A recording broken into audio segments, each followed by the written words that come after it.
Number 10. Hulk. Bruce Banner is still the Hulk in this reality, but instead of being in the wrong place at the wrong time and ending up being exposed to gamma radiation, which would transform him into the Hulk against his will, he was a researcher working for S.H.I.E.L.D. and with the Ultimates to try and rediscover the super soldier serum. Yeah, in the Ultimates, much like in the MCU, everything is kinda connected by this one single thread, this one purpose, the super soldier serum. Bruce would believe he had uncovered the serum and decided against S.H.I.E.L.D.'s better judgment to test it on himself. This would turn him into the monster we'd come to know as the Hulk, but only when Bruce was using the serum. He could not change at will, and his transformation was not initially triggered by intense emotions or rage. However, he would then blend the actual super soldier serum formula extracted from the blood of the revived Captain America, Stephen Rogers, with the Hulk serum, which would end up resulting in his transformations becoming a permanent aspect of his DNA. Number 9. Elektra. While still super heroically fanciful, Elektra's backstory in the 1610 universe is just a touch more grounded than her 616 counterpart. Instead of her mother being murdered and dying a very violent death, she instead died of breast cancer. Elektra was not made to train in martial arts when she was young, but rather enjoyed martial arts, and so she trained in martial arts out of her own interest, with Bruce Lee acting as an inspiration for her, as a fan of his. She ended up becoming a villain all because of a fellow university student who was a jerk, the wealthy Calvin Langstrom, who tormented her at school because she was willing to stand up to him and defend others against him. Because of this, he made Elektra's life a living hell, attacking one of her friends and even hiring thugs to burn down her father's laundromat business as well as her family home. It was because of this that Elektra turned to the dark side. Frustrated that there was no justice for her or any of Langstrom's victims, no matter the crime that he committed due to his wealth and his connections, she ended up attempting to kill him, setting off on a darker path than her fellow friend and vigilante, Daredevil. At one point she's like, "Daredevil, you coming with me or are you gonna help this Langstrom guy?" And he's like, "I'm gonna help this guy." I was like, dude, just go with Elektra. Elektra's on like she's bad, but she's trying to be good, you know what I mean? I don't know, I love bad girls. I'm like, she bad, but she good. And friends, before we move on to the next spot, if you love this list as much as I loved writing it for you, please be sure to show us some love by giving this video a thumbs up. Also give it a thumbs up because I want to tell you more origins. And so if you give it a thumbs up, there's a better chance that'll happen. Number 8. Hawkeye. Hawkeye is actually a lot more mysterious in the Ultimate Universe than the version we have from the main continuity comics. It's even been implied before that Clint Barton might not actually be Hawkeye's true name, but even an alias from the name he was given at birth. So mysterious. Instead of being someone who picked up his skills from swordsmen around the carnival circuit, Hawkeye was a former Olympic archer turned Black Ops agent who worked for S.H.I.E.L.D. The Earth 1610 story from Hawkeye more mirrors his MCU story, where he ends up settling down and having a family, but tragically in the Ultimate Universe, when the Ultimates are betrayed by fellow member Black Widow, Hawkeye's family is killed and he is kidnapped, tormented, and interrogated by Natasha's true allies. Don't worry though, he manages to escape. Thank goodness. With only his fingernails as weapons. That's how you know you're cool, if you can just fight with fingernails. I don't think I could ever do that, although mine are pretty sharp, so maybe. Coming in at number 7, we've got Punchline. From Flatline to Punchline, we've got a fun little segment here. These two characters don't share much besides suffixes though. Punchline is something like a Harley Quinn stand-in, although there is more to her than that. After Joker and Harley had another one of their famous arguments, they split. This time it seemed pretty permanent, so Joker looked for a new second in command. In this search, he found Alexis K. She dons the requisite clown makeup, but isn't really one for jokes. Cold, cruel, and exacting, she is somewhat of a Harley inverse. In preparation for the Joker War, she oversaw the stealing of Batman's funds from offshore accounts. She beat up Harley Quinn and stabbed Catwoman, leaving her for dead. Holy moly, she really is all business. Number 6. Black Widow. In the reality of Earth 1610, Black Widow never truly reformed, but instead was a spy and villain the whole time. Gasp.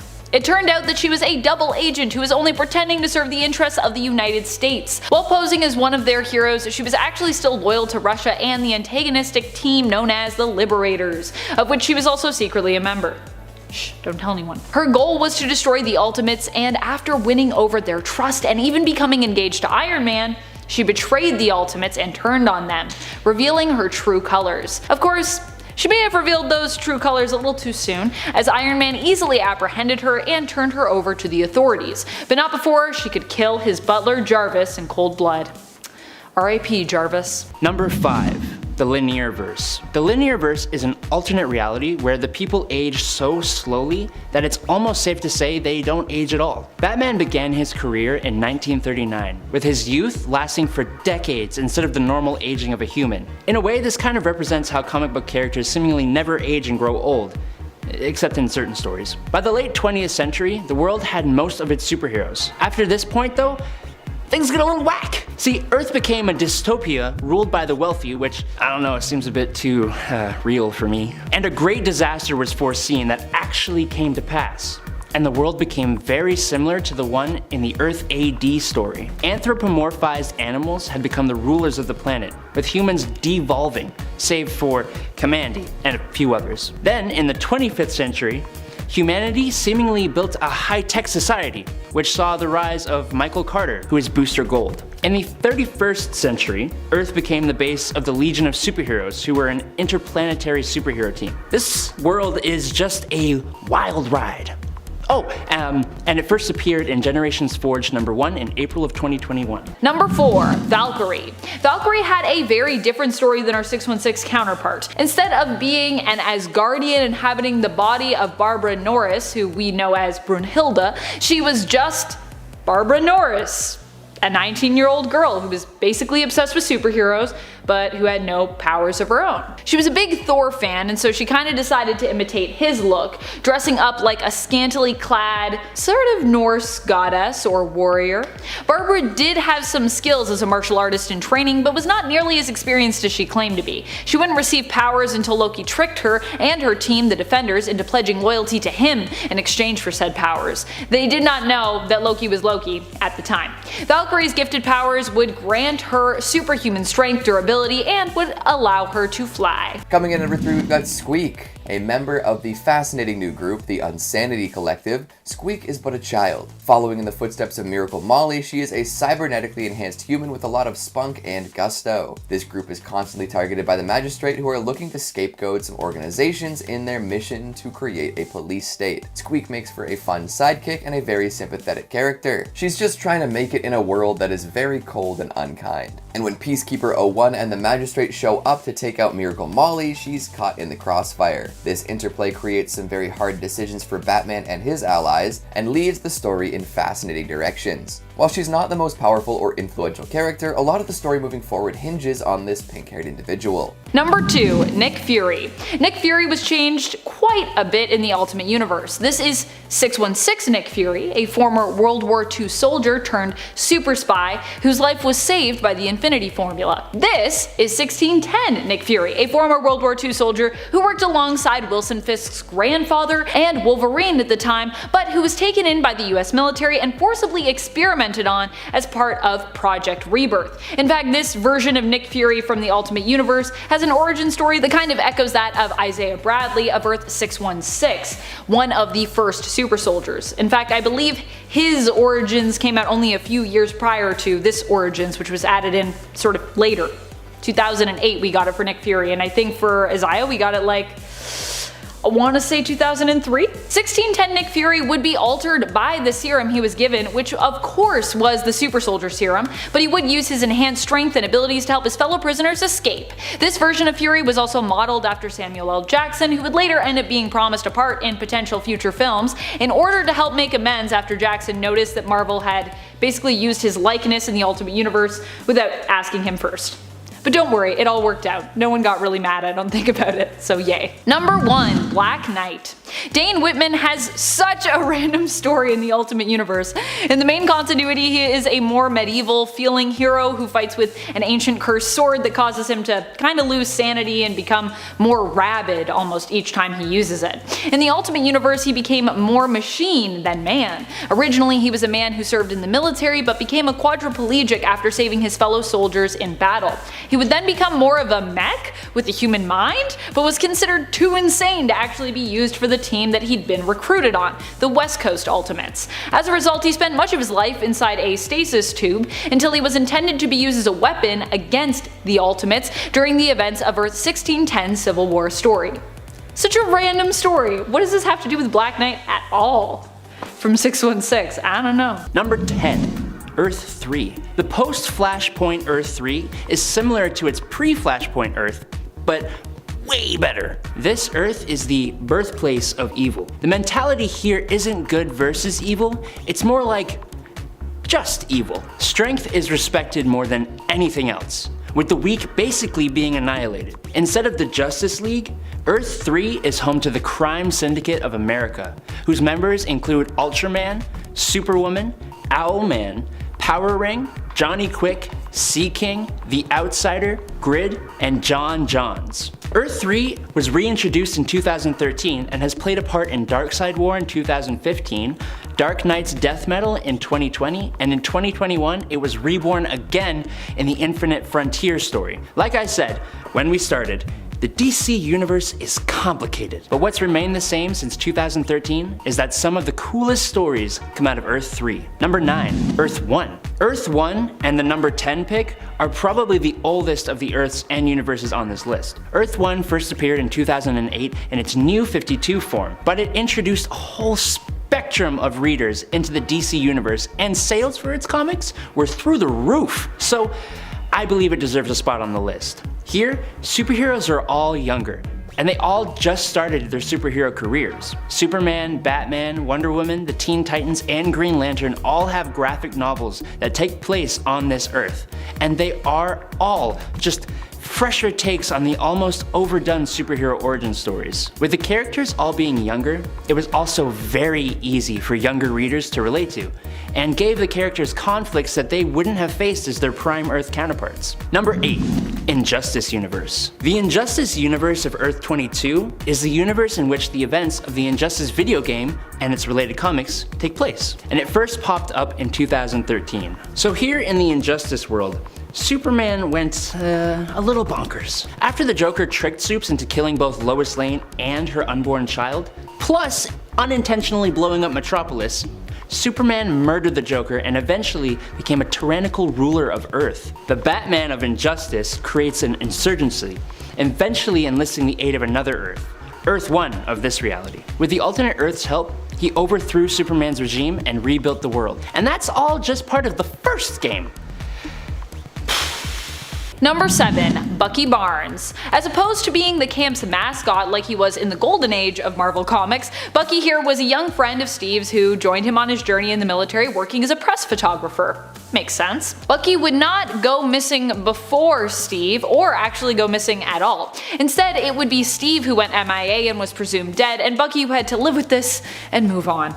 Bucky Barnes would not become the Winter Soldier, but instead would live a relatively normal life, returning home and bonding with Roger's fiancée Gale. In fact, the two grew so close that they ended up in a romantic relationship, and Buck would marry Gale instead. By the time Steve returns from the ice, Barnes is now an old man. I like this reality where like Bucky just gets to grow up and like have a normal life. It's pretty cool. Number 6, Archive of Worlds. The Archive of Worlds isn't so much an alternate Earth, it's actually an artificial multiverse which contains pocket dimensions in the form of film reels. Now that's just kinda nuts on its own, but then take into account the fact that it was created by a mad god, Artur Io, who is the god of tales, who is jealous of the new god of tales, which is the internet.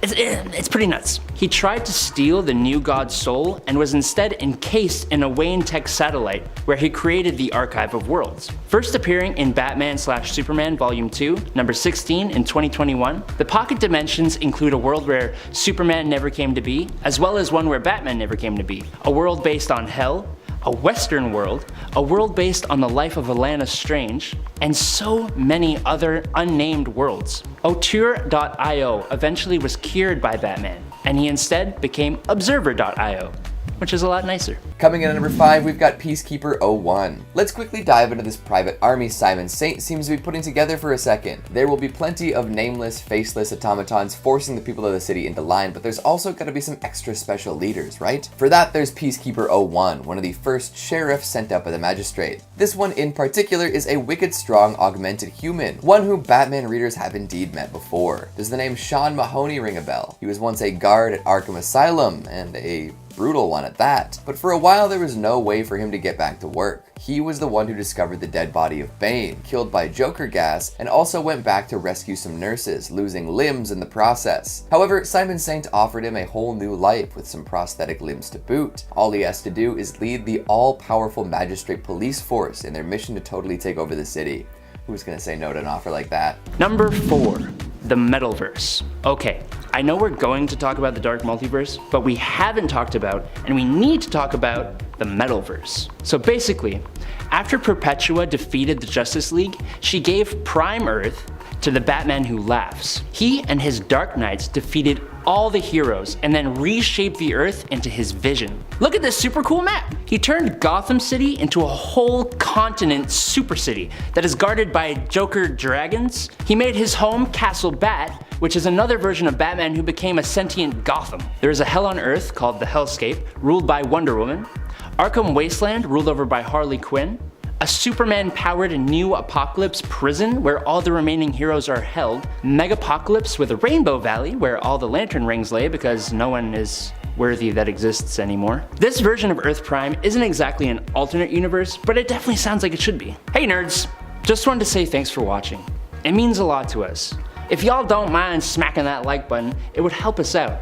And it helps YouTube know we don't suck. Okay, on to the top 3. Number 3, Iron Man. Iron Man's initial backstory, which got retconned into just being basically a weird anime show, was a lot different than his 616 counterpart. I know that technically this is no longer canon in terms of his backstory within the 1610 universe, as instead his initial origins was moved over to Earth 55921, but before that happened, before it was retconned away, it was canon in the 1610 universe, and I like to remind everyone of just how gloriously bizarre it was. So here we go. Orson Scott Card was the writer behind the series, a sci-fi writer who you might recognize the name of, as he is the author of many other acclaimed science fiction works such as Ender's Game, which if you are like me, you read Ender's Game in school and you were like, this book's actually pretty good. I don't know if that's what happened to you, but that was my story. I feel like that's actually maybe why I like sci-fi today. That might have been the beginning. Maybe. That and Stargate. The Ultimate Iron Man series, however, ended up being a little too out there for comic book fans in terms of what it offered when it came to shaking up Tony's origins. Shook it up a little too much. Tony here was a child who was altered while in his mother's womb by a lab accident. He ended up being born with neural tissue all over him, which made him extremely sensitive to the world around him, but also made him hyper intelligent. His father Howard would create a liquid suit to protect his son from the world he was so sensitive to, but this suit would have its drawbacks and would also make Tony appear blue. So there you go. Number 2, DCeased. You know how Marvel has the Marvel Zombie storyline? Well, this is basically DC Zombies. That's a bit of an unfair comparison though. The two stories are very different, with the DC version ultimately being slightly more grounded and emotional. In this reality, Cyborg has been captured by Darkseid on Apocalypse, and it's revealed that the anti-life equation lives inside him. When Darkseid tries to take the equation, it is instead corrupted, causing Darkseid to explode Apocalypse, but not before Cyborg was sent to Earth. Once he arrives, he inadvertently infects the entire world with the anti-life equation, which has taken the form of a techno-organic virus. This turns millions of people and a lot of metahumans into zombies. The story follows the survivors as they try to quell the threat, and eventually leave the Earth to settle a new home. I kinda prefer this to the Marvel Zombies story. I don't know, it's a survival story instead of a funny zombie story. I like it. Sue me. Please don't sue me. Number 1, Dark Multiverse. First appearing in Dark Knight's Metal #1 in 2017, the Dark Multiverse is basically the shadow version of the regular DC universe that resides underneath the primary one. So there are negative versions of the 52 Earths of the regular multiverse, but it was also originally the World Forge, meaning it has so many more worlds. For example, there are worlds born from sentient life's hopes and fears. Honestly, each world here could take up a point on this list, but it feels like that's cheating a little. The World Forger was the master of this domain and created the Great Dragon, Barbados, to destroy unstable realities that couldn't join the Orrery of Worlds. Barbados, manipulated by Perpetua, rebelled and defeated the World Forger, creating the Dark Multiverse. A lot more happens after that, but I can't cover that in a 1-minute segment, so Dark Knight's Metal is an amazing story and it deserves your reading. Coming in at number 10, we've got Vengeance. Bane has been a mainstay in the Batman universe for years. Making many appearances in plenty of different forms, this super strong mask-wearing baddie is widely credited with being the only villain to properly break Batman, both physically and mentally. That's a tall order, especially considering how tough Batman usually is in both these categories. Whether we're looking at Tom Hardy's portrayal or maybe the Bane in Infinite Crisis, he uses his superior intelligence, willpower, and brute strength to bring his plans to fruition. So, of course, his offspring would be similarly powerful, with plenty to offer the stories of Arkham. Enter Vengeance, Bane's wiry, wildly powerful daughter. Appearing first in The Joker #2, she appears to be looking to kill the clown prince of crime after a heinous attack that came to be known as the A-Day Joker gas attack. This chemical killing spree took out all sorts of folks in Arkham Asylum, and the friends and family of these famous villains were none too happy. Vengeance, living up to her name, has decided that she will be the one to exact revenge upon Joker, and heads out to find him. Just as strong as her father in pretty much all capacities, there isn't much that would stop her from completing her mission. In fact, she single-handedly wipes out an armed personal army while hunting for the green-haired menace. There is one little thing though. Joker claims he didn't pull off the gas attack. Chilling in Belize, Joker is unsure who would do such a thing, but says it definitely wasn't him. So this progeny of Bane, also apparently born in a lab, fueled by rage and powerful muscles, is on a bit of a wild goose chase. Even if she kills the Joker, she won't have the revenge she imagined. Plus, there's always the other mission of finding out who actually managed to gas Arkham Asylum. Vengeance is a straightforward and deadly force and should be a lot of fun to follow as things develop. Coming in number 9, we've got Clownhunter. Another fanatical Joker hater, Clownhunter gets his name from his goal. Pretty straightforward, eh? He wants Joker dead, and he wants to ensure this is done by his hands. Clownhunter, aka Bao Fam. He hunts clowns. Why though? What would drive a young man to committing his life to killing a clown? Sure, Joker's done plenty of heinous things in his lifetime, but that's almost a given of living in Arkham City. Wouldn't most people like to figure out a way to live productive lives, even with the chaos turning in the background? Well, things are personal when it comes to Clownhunter and his supposed prey. As a child, he witnessed Joker kill his parents in cold blood and then run off cackling into the night, as Joker tends to do, of course. With this traumatic experience, Clownhunter was committed to a life of hating Joker. He also came to believe that Batman simply wasn't doing enough to deal with this moron society. Joker kept killing innocent people and was always allowed to live afterwards. Even if he were to be imprisoned, restrained, or otherwise removed from society, he'd make his return in one way or another. So Clownhunter decided that Joker needed to die. Batman was too lax with him, and so were the rest of the crime fighters in Arkham. Armed with a batarang-tipped baseball bat, Clownhunter killed something like a dozen of Joker's henchmen and even planned on killing Harley Quinn. Somehow, someway, Batman sniffs this out and attempts to reason with the kid. This doesn't stop another vigilante getting involved and encouraging Clownhunter down the path of violence though. Coming in at number 8, we've got Flatline. Another character named after what they do, Flatline will stop your heart from beating. She'll do it in a particularly gruesome way, too. Known for ripping people's hearts out barehanded, she's a legendary martial artist with a brutal streak. Hell, she even did it to Robin during what can only be described as a Mortal Kombat tournament. Interestingly enough, the rules of the tournament allowed Robin to be resurrected, but that's neither here nor there. After training all her life under some of the world's finest martial artists, she was ready to bring her own story. Heading to the island to win a tournament that was said to grant immortality, she stood head and shoulders above the rest of the combatants. Appearing as an ashen-skinned woman with an affinity for black skeleton-themed clothing, she doesn't seem like the type to mercilessly kill countless top-tier fighters, but she does it anyway and does so with a smile. Number 7. The 53rd World. The 53rd World, named by the smart primates who live there, was a world unknown to the rest of the multiverse. It's set in a near future where presumably the world is inhabited by super smart apes, like Planet of the Apes style. Oh, and also, immortality was achieved in 2067, meaning that yes, all these ultra smart apes are immortal. We know that there exists alternate ape versions of Superman, Batman, the Atom, and Aquaman. The existence of this Earth was first revealed in 2018's Dark Knight's Rising: The Wild Hunt, when Detective Chimp was beginning to lose his intelligence. The ape heroes show up, recruited by Raven, Cyborg, and the Flash to help with the Dark Multiverse, saying they were here to help. Obviously. Detective Chimp, accompanied by the apes of the 53rd Earth, plus Flash, Cyborg, and Raven, go to help Earth Zero's Justice League fight the Dark Multiverse forces. That's kind of all we know about the 53rd Earth.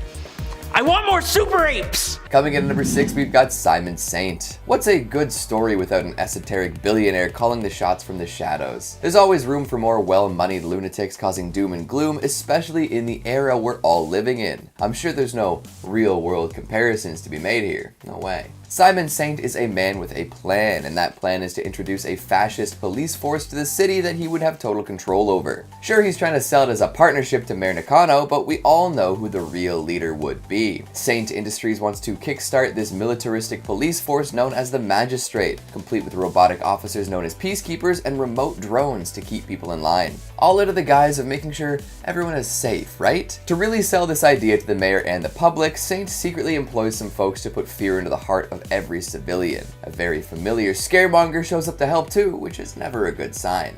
Number 5, Spider-Man. While Peter Parker's story was not too different from his 616 counterpart, he wouldn't end up being the only Spider-Man in the Earth of 1610, and in fact Peter would eventually leave the mantle, passing it on to someone in his place. Someone new and very different from our Earth 616 Spidey. Yep, we are talking about the beloved Miles Morales. Miles was introduced in the Ultimate Universe and became such a fan favorite that he ended up moving over to Earth 616, even after the Ultimate line was ended.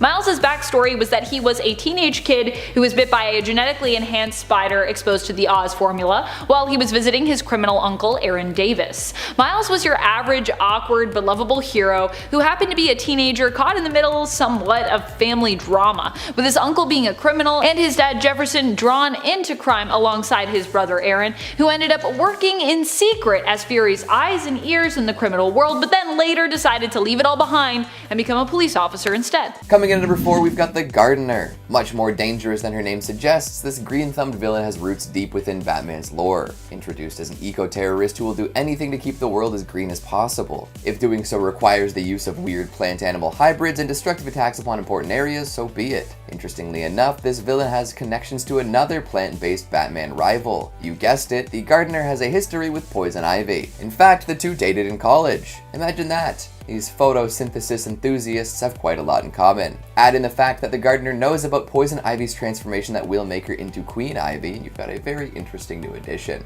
Number 3.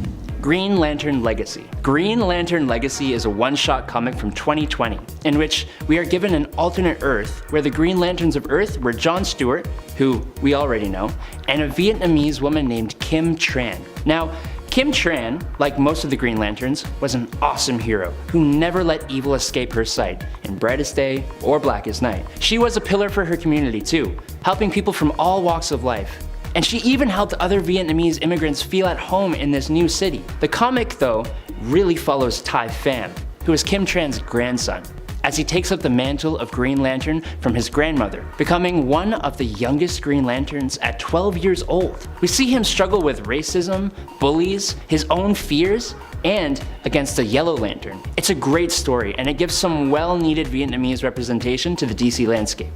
Give it a read! Coming in at number 2, we've got Miracle Molly. Searching for a way to live life beyond the means of what most would consider sane, this green-haired so-called criminal founded the Unsanity Collective. A group meant to allow civilians to live their lives without the weight of their past trauma, it develops technology that flies in the face of the Magistrate. Molly is the brains behind the operation, building and distributing gadgets and tools to all of her followers. Although their goals are noble, they go about their plans in ways deemed unacceptable by the powers that be, which causes a whole lot of problems, as you might imagine. However, Batman infiltrates the collective to find out more and discovers how genuine and committed Miracle Molly is. Although their actions are criminal, their hearts are in the right place. The Magistrate and in turn peacekeepers don't like this. An enemy of an enemy becomes a friend, and Batman joins the fight in an unpredictable way thanks to the influence of Miracle Molly. And finally at number 1, we've got Ghostmaker. Oh damn. This vigilante trained with pretty much all of the same people Batman trained with and rivaled the Cape Crusader all throughout his life. There is one major difference, however. Ghostmaker is willing